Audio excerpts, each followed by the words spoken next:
Marami na kasing mga sa public transport nagrereklamo. In fact, kanina meron ako nabasa sa dyaryo, open letter to the president ng public transport group. Kine-question nila itong passenger personal accident insurance na matik pag ikaw ay jeepney, bus, taxi, public transport, magbabayad ka ng anywhere from 2,000 to 5,000 every year sa registration for the insurance ng mga pasahero. Okay sa akin yan. Maganda yan. Ang siste, walang naniningil, walang payout. And we're talking about almost 1 billion pesos a year.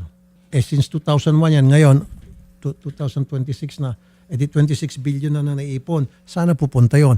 At mind you, kung kayo po ay palaging nanonood ng programa namin dito, marami na kami, hindi ko na mabilang, na mga complaint pupunta rito dahil sila ay na-aksidente, pasahero sila, hindi sila nababayaran noong naka-aksidente sa kanila. Ano ba to? Kulang sa information dissemination? Dapat talaga well-informed yung publiko na there is such thing. Para kapag nagka-aksidente, agad-agad maningil. Asek Greg Pua Jr., pinag-usapan po namin passenger personal accident insurance at in the past few years po, walang payout na nangyari. Ang dami ng aksidente sa kalsada na involved itong mga public transport natin, bus, taxi, jeepney, at walang nababayaran. Bakit? Ano nangyari po? Idol, i-check po natin yan. Pero meron po tayo, personal alam po natin na meron pong nababayaran. To give an example lang po, meron po tayong na-disgrasya na bus dito po sa may papuntang Baguio, 2 bus nagbanggaan. Immediately po, ang utos po kasi natin doon sa mga consortium po doon sa 2 group ay within 72 hours dapat po nakapagbayad na po sila. Nababayaran, nabibigyan po nila, nababayaran po nila yung hospitalization, ina-advance po nila yon, Idol Rafi. Kaya po yun yung purpose ng management group na tinatawag, yung consortium po.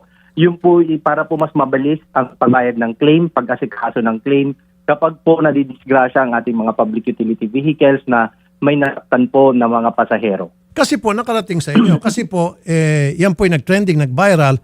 So, nalalaman ngayon ng mga may-ari ng bus na, oy, meron pala akong PPAI, kailangan bayaran ng mga aksidente pasahero. Pero what about the riding public? They are not properly informed. So, dapat meron kayong mechanism na para impormahan lahat ng tao na sumasakay sa public transport na there's such thing as PPAI na kapag kayo na-aksidente, meron kayong sisingilin. Kasi in this case, wala eh. I understand po, Idol Rafi. Ito pong personal passenger accident insurance na to, this was conceptualized as early as 1990s po. Lahat po ng public utility, bago po namin bigyan ng franchise at bago po namin i-confirm ang kanilang mga franchise, every year they need to secure, they need to buy po passenger accident insurance. At meron po yan nilalagay po sa kanilang mga unit, ni may sticker po. Meron po kung kaninong management group po sila bumili. In fact, kapag nga po ang sinasabi nga po namin dyan, kapag may nadisgrasya, meron po kayong inilapit dati sa aking opisina, Idol Rafi, na nadisgrasya po, ang sagot po nung bus company, pinaprocess na daw po sa insurance. Agaran po natin tinatawag yung insurance dahil ang kanila pong mandato ay within 3 days po, dapat po nagbayad na sila. Wala po silang dapat hanapin na pruweba dahil ang passenger accident insurance po ay all risk no fault.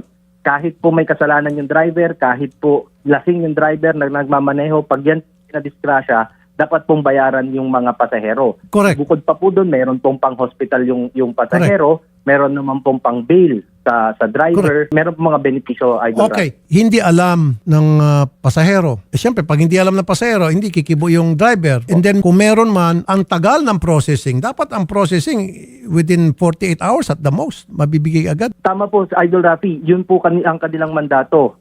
Binabago po natin nga po yung within 72 hours at ginagawa na po natin within 24 hours. Dapat nakapag-process po. Obligasyon din po kasi ng mga public utility vehicles within the time of accident, whether it's minor or major po, kailangan po nilang mag-report sa LTFRB. Within 24 hours po, i-inform po dapat ang LTFRB na dapat may disgrasya at yung insurance naman po, agaran dapat magpunta. Okay, magtulungan po kayo ng LTO na lahat ng mga nasa public transport na kumukuha ng prangkisa sa inyo, hindi ma-renew ang prangkisa o hindi mabigyan ng prangkisa hanggat hindi nagko-comply dito sa PPAI.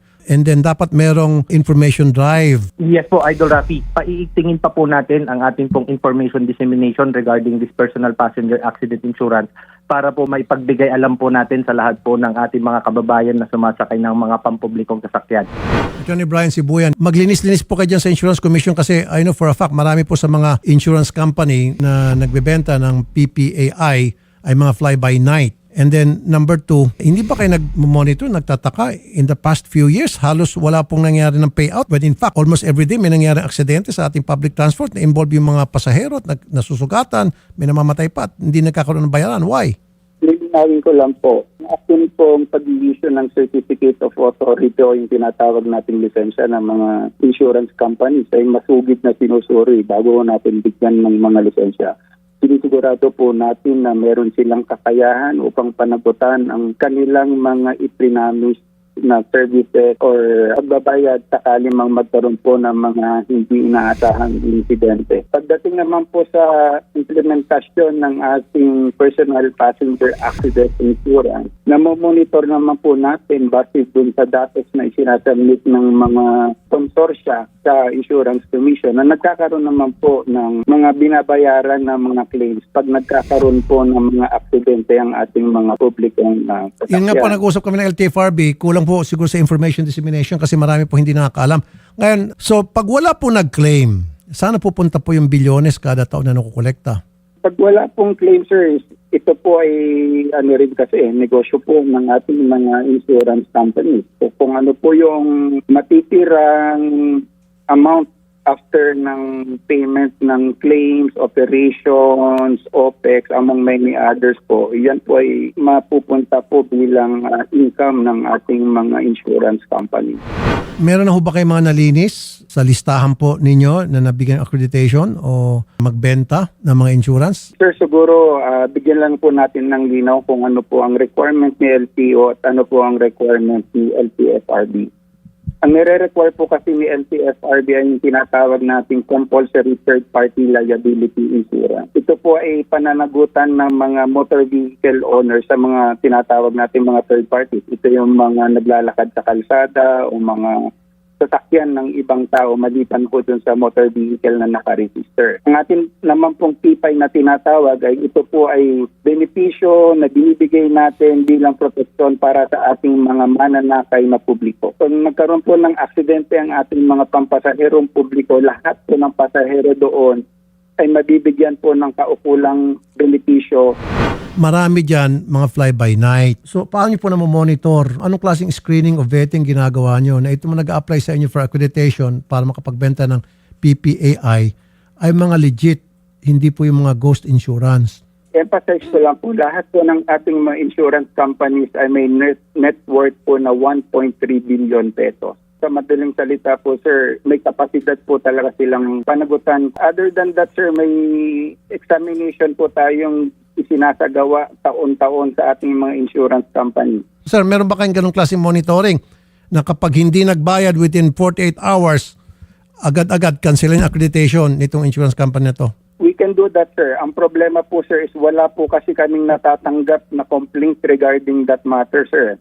Wala kayong natatanggap ng complaint because wala kayong information drive o information dissemination para malaman ng publiko. Nakikinig po ako kanina sa usapan niyo po sa kinatawan ng LTFRB. It's a welcome challenge, sir, for us to further improve our information campaign as regards the implementation of PPI, sir.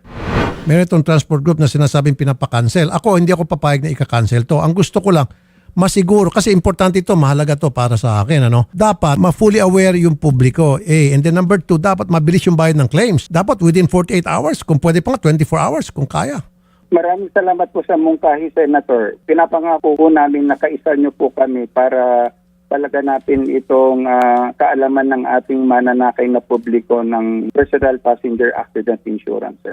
Attorney Garrett, pinag-usapan natin ito kaninang umaga. So anong nakita ng mga research team natin? Ang issue po natin sa PPAI, Senator, is yung comparative po natin na data when it comes to the number of roadside accidents as to the claims na natatanggap po ng mga consortium to claim against itong insurance po nila. So remember, Senator, karamihan po ng ating mga mananakay ay sumasakay sa hindi naman po sa bus, vast majority dito sa NCR ay jeepney actually. At ang mga jeepney drivers po, apparently, they're not aware of the process on how to claim against that insurance. Wala naman po silang legal knowledge on how the insurance system works, no? And it's a legal process po talaga when you have to claim for insurance because you have to establish first na may incident At swerte na lang tayo dahil no-fault insurance to na wala ng claims for the liability po. No? But all the same, may mga papeles po tayong itatakbo. At ito po yung difficulty sa situation ng PPAI. Mababa po ang claims when it comes to jeepneys. Tama rin naman po si Attorney Greg po. Pag nakaabot naman sa LTFRB, they assist. But we have to count again the data. Ilan ba sa mga insidente na to umaabot sa LTFRB? So mataas po ang rate kung saan hindi na po nagkiklaim.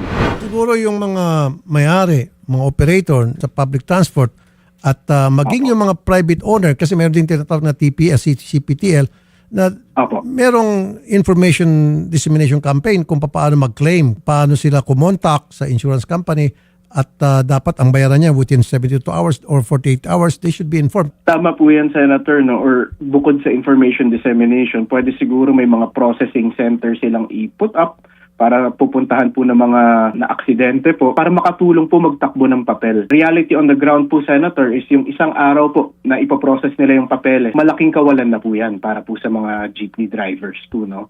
Ang income po nila is not guaranteed. Kung walang biyahe, wala pong kita. Kaya po hindi na po sila nagaganahan mag-process ng PPAI kasi mawawalan pa po sila ng trabaho po, Senator, for that day na itatakbo nilang papel. Meron na research yung ating team, merong membro ng Insurance Commission na na-demote ba ito, natanggal? Suspension po, Senator, pagdating po ito dun sa insurance commissioner natin, no? Ombudsman po ang nag-issue ng suspension order Dahil? under investigation po ng pag-accredit po, Senator. We have to remember that yung mga nag-offer po ng policies, they need to be accredited by the Insurance Commission. Ayan, Atty. Sibuyan, yan sinasabi ko, maglinis kayo. Isa sa mga commissioner ninyo, nakasuhan sa ombudsman kasi conflict of interest. Siguro, meron siyang insurance na connected siya o nagbibenta siya ng mga insurance policy. Make sure na nabibigyan accreditation, talagang karapat dapat na mabigyan ng accreditation. Hindi po sila mga fly-by-night. Hindi po sila dahil friendship sila ni Poncio Pilato o ni Herodes. Ano po? Maraming salamat po, sir. At talaga po namin isa sa alang-alang inyong pong mungkahi. Attorney Garrett, sa susunod nating hearing sa public services, ito ay isa sa mga itapik natin para ayusin natin itong problema sa PPAI at saka sa CPTL. With your permission, Sen, gusto po sana ng team mag-invite ng mga jeepney cooperatives, no, para makuha po ang kanilang kailangan para po sila ay consistently makapag-process nito. Pinag-iisipan na pong i-apply itong insurance na to sa mga motor taxis. TNVS. So, ayun po, no, Sen, sa mga TNVS operators po. So, lalawak po, no, ang sabihin na natin ang pondo ng mga insurance companies na to. So baka naman po, sa kalawakan ng pondo, mas mabilis na po ang payout.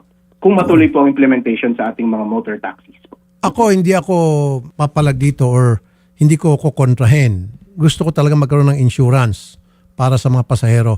Pero dapat siguraduhin natin, A, legit itong mga insurance company na kukuha ng accreditation, and B, mabilis yung bayad ng claims, and C, taas-taasan siguro ng benefits. Yes po, Senator.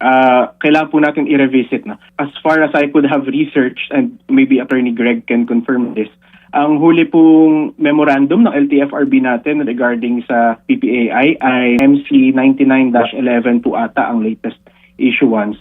Maybe it's time to revisit that, of course, with our assistance po. Yung 1999 po natin na memorandum circular, dito po nagsimula yung two-group system na tinatawag po natin. Before 1999 po, ang insurance po na personal accident insurance, kinukuha po yan sa mga individual insurance provider. Noong 2018 po, in-increase po ng LTFRB ang benefit. Dati po, ang benepisyo po ay 200,000. In-increase po natin ng 400,000 per passenger po without increasing the premium po dito po sa ating personal accident insurance. Attorney Sibuyan, paano po ito yung mga pasahero sa MRT, pasahero sa tren? Meron bang insurance company would cover that? Sa kasalukuyan po, Senator Rafi, wala po tayong mandatory na insurance coverage para sa mga pasaherong sumasakay po sa mga pampublikong tren natin. Attorney Garrett, narinig mo? Siguro that's Yes po. one thing that we Yes have to po, look Sen. into. Definitely po, Senator, no, ang aksidente, it can happen anywhere. At napakalala po usually ng accidents when it comes to train. Alam naman po natin, Senator, kayo po mismo ang nag-imbestiga nun sa sitwasyon ng ating mga tren. Kailangan nga po talaga, there's an actual risk, no, when it comes to... Palayo lang nagkaroon ng aksidente sa isang bagon ng isang tren. Opo. At marami mga nasugatan. E di, sino magbabayad noon? But just in case it does happen again, what happens to the passengers po? Diba? Yan ang So, pag-usapan ayun. natin sa susunod na hearing. Dapat merong insurance company na sasagot doon sa mga pasahero Opo. na na-involve sa accident habang sila pasahero ng MRT o LRT natin. Yes po, definitely po, sir. Thank you po, ASEC. Salamat po, Idol Rafi. Thank you kay Attorney Brian Sibuyan ng Insurance Commission. Thank you Mabuhay po kayo. Thank you po.